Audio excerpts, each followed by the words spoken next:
You're listening to the Back Porch Talk podcast. Danny and Jason had many discussions and debates on the back porch while making pivotal investment moves with assets. That's right, with trading cards. They welcome you to the back porch and right into those discussions about current sports news with a fresh and unique twist. So come on and join us.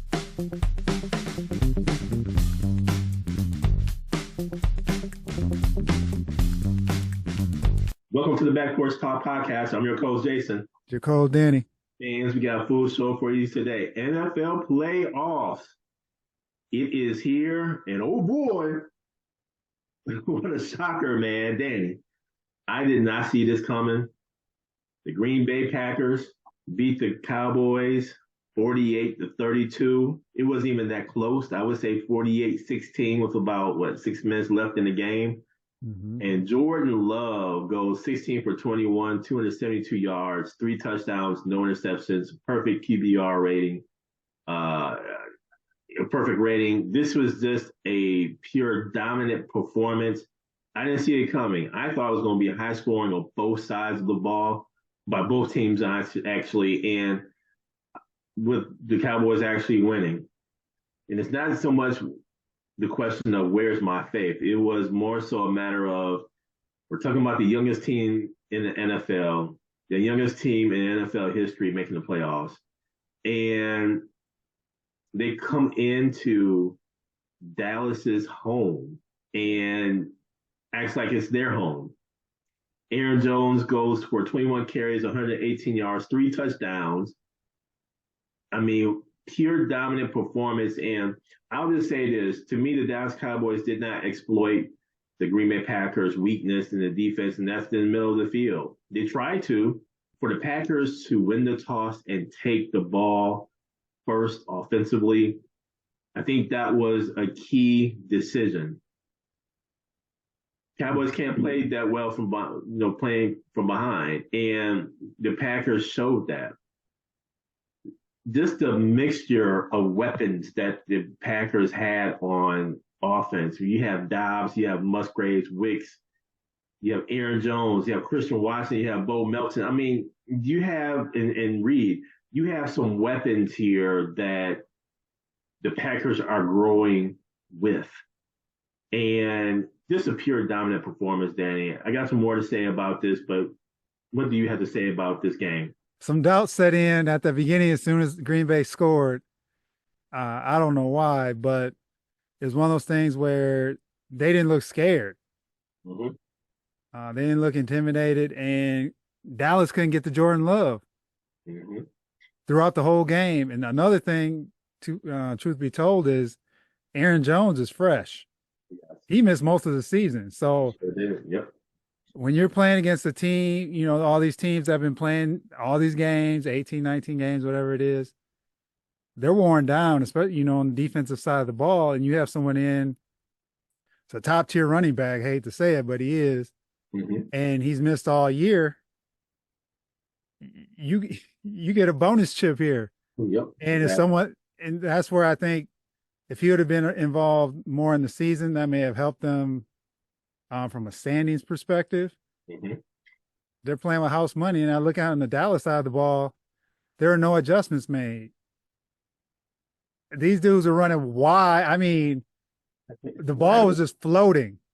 Wide open, man. I mean, there are a couple of times I'm like, man, are these cats on like the other side, out of bounds and running across, because Jordan Love was floating the ball up and Dallas was so out of position. Because those should have been interceptions. You got to give it to their offensive line for at least holding back Dallas, where he had enough time to get the ball off. Yeah, they surprised me. But you saw that too you see Dak, and he started pressing, and him and CeeDee Lamb. Then they finally got on the same page, but it was too late. And yeah, Dallas blew a big opportunity, man, this year, especially with the season they had. And now Green Bay's playing with house money going into San Francisco. And let me just add to this, Danny. I think the question that comes up, in my opinion, is, did the Green Bay Packers organization make the right decision with going with Jordan Love as opposed to another year with Aaron Rodgers.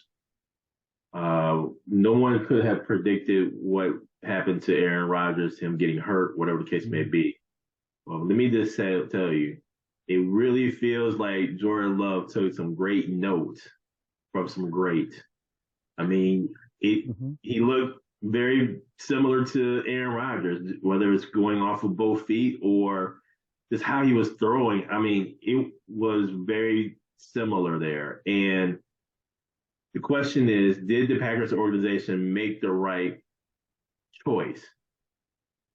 The B clause to that is, or was it more so a matter of how they did it?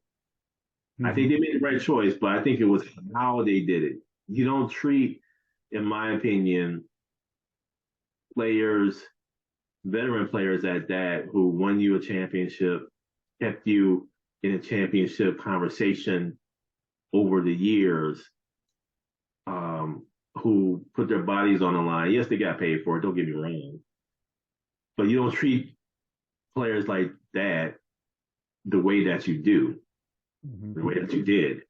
And I just felt like it was the how the Packers organization treated them.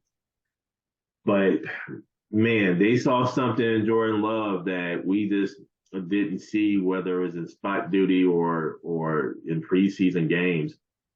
Um, and I'll say this too: the Packers organization did not draft wide receivers for Aaron Rodgers. So imagine if Aaron Rodgers had this receiving core, Uh-huh. right? Mhm. You wonder what if. I guess we're getting that to some degree with Jordan Love, and they're growing together, and they're under rookie contracts, that being the wide receivers. Jordan Love about to come up on another private contract, but they're growing together. So the experience that this young team has received in this first game, they can milk this into motivation into next year. And I say that because I don't know what's going to happen against the 49ers. I think that's a different beast. 49ers have time, and the floor comes from the Shanahan coaching tree. So I think it's going to be like for like there. And I think defensively, again, our defensive weak spot is in the middle of the field. I think 49ers is going to exploit that to high heavens. What say you, Danny? As far as the young receivers with Aaron Rodgers, he would have wanted veterans on the team that he trusted, like the Lazards and like what he brought to the Jets, which stunts the growth of the younger players. So it was a win-win. You know, this is a rebuilding year, and for them to win the way they did, that's a plus for them. And looking at this 49ers game, you know, the 49ers had this is a little different. The Packers have the Cowboys number, the 49ers have the Packers number. And the only thing, though, I look at is the 49ers secondary is not that great. So they can be exposed in the secondary, but it's going to be, can the Packers offensive line do it again and hold those boys off up front? And then you have a different dynamic with McCaffrey. So he's had some time to heal up. He had the injury in the season. I think it was week 16 or 17. Mm-hmm. And he's had some time to heal. You know, Debo and like how he liked to go off against Green Bay. And they're at home. So they're not in the elements. So this is going to come down, I think, to San Francisco's secondary and Brock Purdy and how he plays. Does the moment get too big for him? Since there's a lot of pressure on San Francisco, especially how Green Bay played, but they did have time to scout Green Bay, as Coach Shanahan mentioned. They started scouting them in the second quarter because the game was a blowout. He didn't say all that, but so they have time. So this is San Francisco's game to lose, but I think the pressure is on San Francisco. Green Bay can go in there and play loose. And like I said, watch the secondary on San Francisco. They are not the greatest. And let me just ask this, Danny: what do the Dallas Cowboys do? McCarthy hasn't been fired yet. Mm-hmm. I would imagine And Jerry Jones is kind of mulling some things over, possibly waiting to get an interview with Belichick, possibly. Yep. Um, but what I'm seeing, Danny, here's what I'm seeing in the NFL. I think there's a changing of the guard here. What I mean by that is you're now seeing some of the older coaches retire or be removed. Pete Carroll, Belichick, almost time for McCarthy to go. Mhm. And you're seeing, I would even go into the college ranks. I mean, you're even seeing that with um, Alabama coach Nick Saban retiring. I think there's a changing of the guard, a widespread changing of the guard, and even at the quarterback position. I mean, let's look at it. Let's look at Jordan Love. I mean, I think you're really starting to see CJ Stroud. I think you're really starting to see a changing of the guard here. And McCarthy, man, I think him and Dan Quinn, that defense got torched, and Dan Quinn got out coached. And I knew with McCarthy there weren't going to be any adjustments because hell, he didn't make any adjustments when he was the Green Bay Packers coach. Yep. So I knew at a certain point there were not going to be any adjustments made. Maybe the Cowboys playing a little bit harder, but no adjustments, and Mhm. that held true. So I think this is going to hurt Dan Quinn's opportunity or chance to get a head coaching position. I think McCarthy is done. I don't see any other team, unless it's a bottom feeder team, really want McCarthy as a coach. What say you, Danny? Yeah, I think Dan Quinn's kind of flying under the radar a little bit throughout this whole ordeal because Dak and McCarthy are more or less taking the heat for what happened on Sunday, but Dan Quinn's defense did absolutely nothing. And they were exposed, man. Mm-hmm. It looked like they weren't even prepared. Like you talk about not making adjustments. They made the same plays were being run on them and they were not. Mm-hmm. You'd have thought they're playing, it looked like zone. They would have switched to man or at least switched it up. Mm-hmm. Mm-hmm. And I don't know if he wasn't comfortable with doing that based on his personnel, but they're a really good defense all year. And for them to come up small, and I know Dan Quinn, since he was the Falcons coach, and sometimes the moment got too big for him. And that looked like it what happened on Sunday. So I still think Dan Quinn gets an opportunity just because his track record with Dallas and a team that's looking. He's a great defensive coordinator, and he can change the defense. So if a team needs their defense revamped, he's the guy. But he better bring in a good OC because Yeah. offense is not his thing. And as far as McCarthy, because he's had when it's just he can't win the playoffs, and that's huge. So if it's not Belichick, if it has to be an upgrade. So if it's not Belichick, I don't know who it would be. Exactly. Exactly. So if it's not Belichick, then I think you may have to stand pat, which is a shame on that side because I don't see them moving forward with him. They'll be good in the regular season like he did in Green Bay, but then falter in the playoffs. So we'll have to wait and see, man. This rumor mill on the coaching side is getting hot, so we'll have to see what happens. I know I'm keeping an eye on it since my Falcons are a part of that coaching search. So anything that happens, it sounds like Atlanta's trying to drive the ship with some of these coaches and see what they do. Danny, the other game of interest, in my opinion, was that of the Lions and Rams. I would say this: the other games were pretty much blowouts. I knew Miami wasn't going to do a whole lot in that 0-degree weather in Kansas City. And the Texans, I thought actually that was going to be a closer game than what it was. 45-14, Texans blow them out. CJ Stroud has another amazing game.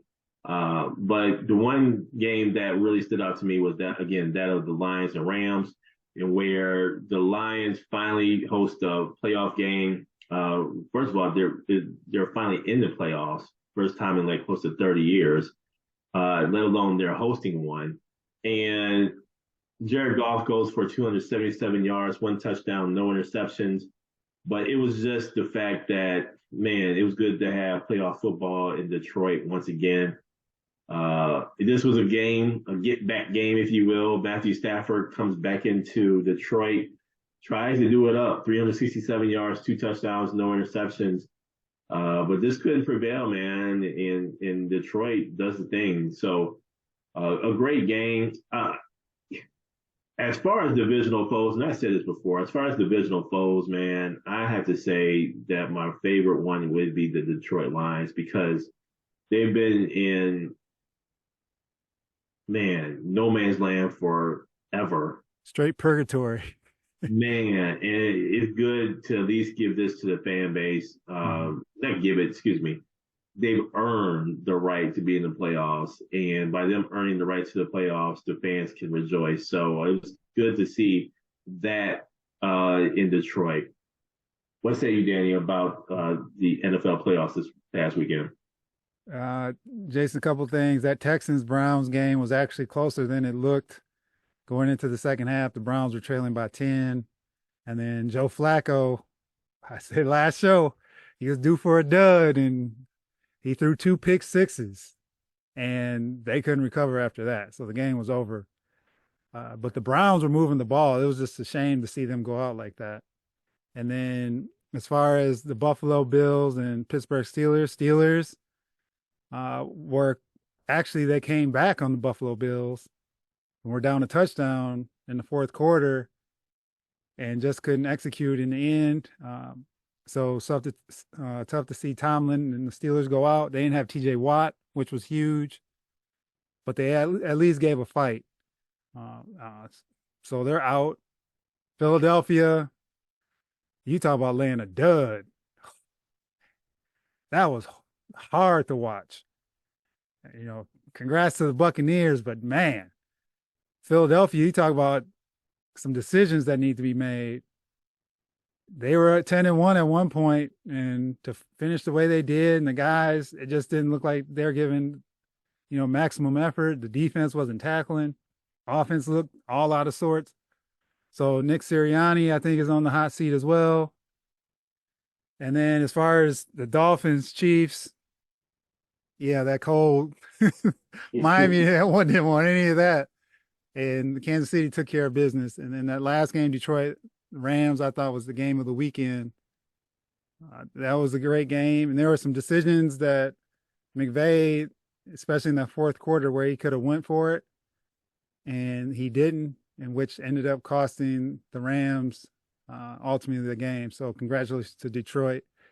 And they get to host another home game this week. Thank you for joining us at Back Porch Talk Podcast. You can also join us on Twitter by tweeting us at @back_podcast. For more information, you can go to our website, which is backporchtalkpodcast.com. You can also email us at backporchtalkpodcast@gmail.com.